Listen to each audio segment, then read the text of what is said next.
A couple of years ago, a relatively new band from Toronto was making headlines in the Canadian music scene. The Battered Wives were supporting Elvis Costello on his first North American tour and were getting as much, if not more, press than he was. Since then, the Wives have become more or less a collective, and although they still gig on the weekends as the Wives, band members Jasper and Toby are deeply involved in their own solo projects.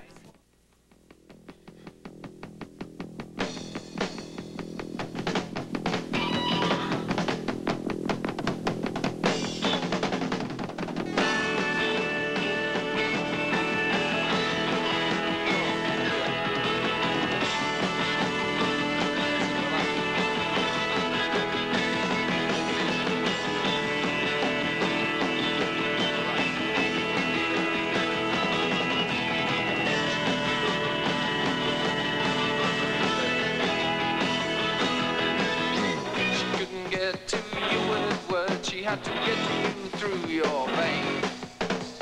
She says you got a strange outlook, but we'll make it alright again. And you wanna get up, but you gotta lie down. They got things to keep you there. You wanna open your eyes and take a look around, but you don't dare. It's a lullaby in Razorland, a beautiful melody. Sing it to me now.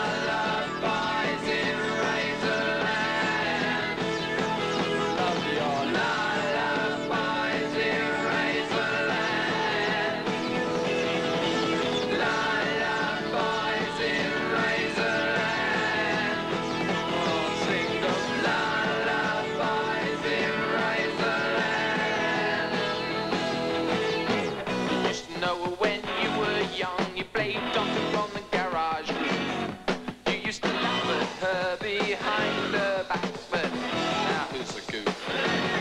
And you wanna get up, but you gotta lie down. They got things to keep you there.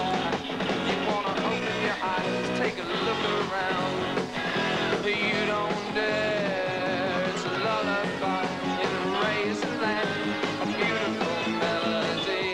Sing it to me, lullaby in Razorland.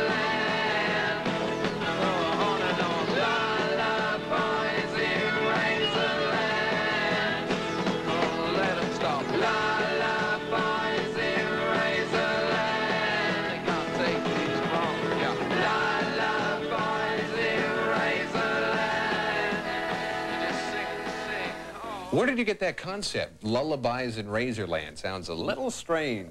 Lullabies in Razorland. Actually, it was a friend of mine, one of my best friends, who's an incredible guy. He's a raving queen over in England. This was, and I met him. I got really got on well. Well, not sexually or anything, but just really got on well, drinking and stuff. And he's also an unbelievably sensitive wildlife artist. He does this incredible stuff. He never showed it to me until about 6 months after I met him, and I was just blown away. Anyway, he came over here in the summer, and we were talking about his, just childhood and stuff. And he spent most of his childhood in a mental hospital, and he was telling me about that, and we were joking about it and stuff. And he said, yeah, whenever people used to, try and do themselves in or anything, and all the other people in the ward used to get together and laugh and say, oh, she's in Razorland or Razorland, and then we thought, Lullabies in Razorland, Lullabies in Razorland, yeah. It's got a song, Lullabies in Razorland. Actually, it's a song about him. You got a tremendous amount of press when you did the Elvis Costello tour, and a lot of that was bad press. You had a lot of things in the paper from Women Against Violence Against Women. There were demonstrations outside the theaters the night of your concert. What was that like? They were crazy times. We would get out in the demonstrations and demonstrate against ourselves, and no one ever knew who it was. We should have got a camera out there. Oh, we had a great time. They sent in Montreal, they sent in the riot squad, and they arrested 54 people for stopping people coming into the theatre. And generally it's all these women who got an axe to grind, want to get their name in the paper. Generally they're jerks, just like us. They were protesting against the name Battered Wives. Yeah. How did you see that? Did you see that as being a blow against the female sex? No, we came up with that name, it was a while ago, when I first got the band together as a three-piece. It was with Robert Stewart, who now plays bass in the Government, and a guy called Colin Ferns, who's now back in Liverpool. And we had a few gigs. We had a gig at the Colonial downstairs, which, if you're around, you remember, that was where the thing came up from, the whole new wave punk stuff came up from there, and we had a gig in the Beverly, and we thought, well, we need a name to call the band, so we went, actually it was downstairs at the Beverly, we were drinking one afternoon, all afternoon, we came up with the most ridiculous names, and Battered Wives stuck, so we were, for a year before any of that stuff happened, this is the ironic thing about it, for a year before any of that stuff happened, we were plastering every telegraph pole in Toronto with his Battered Wives posters. And so we could get people down to the gigs in these rooms that no one at the time really knew much about. Shortly after you did the tour with Costello, Cleve Anderson, your drummer, left. Why? He was, he didn't like life on the road. He hated it. He was also working as a postman while he was trying to do the gigs, right? Still is, yeah. He was, he hated life on the road. He didn't want that life for himself. He would rather work in the post office, which I respect, sure. And he's working in the post office now. He's also one of the most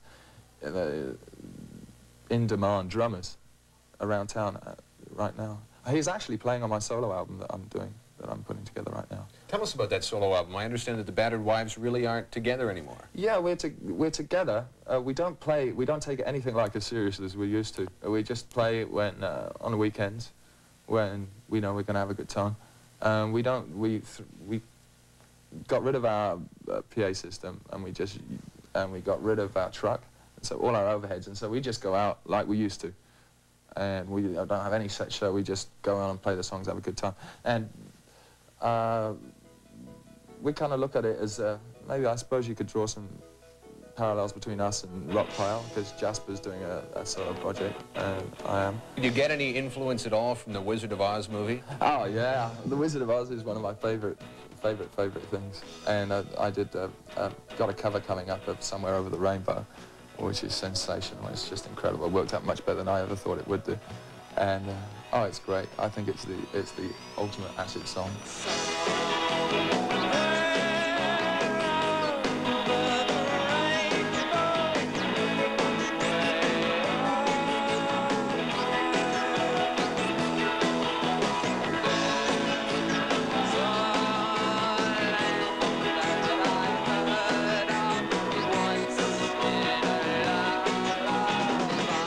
Coming up on the new music, Squeeze, Murray McLaughlin, the Ramones, and ZZ Top.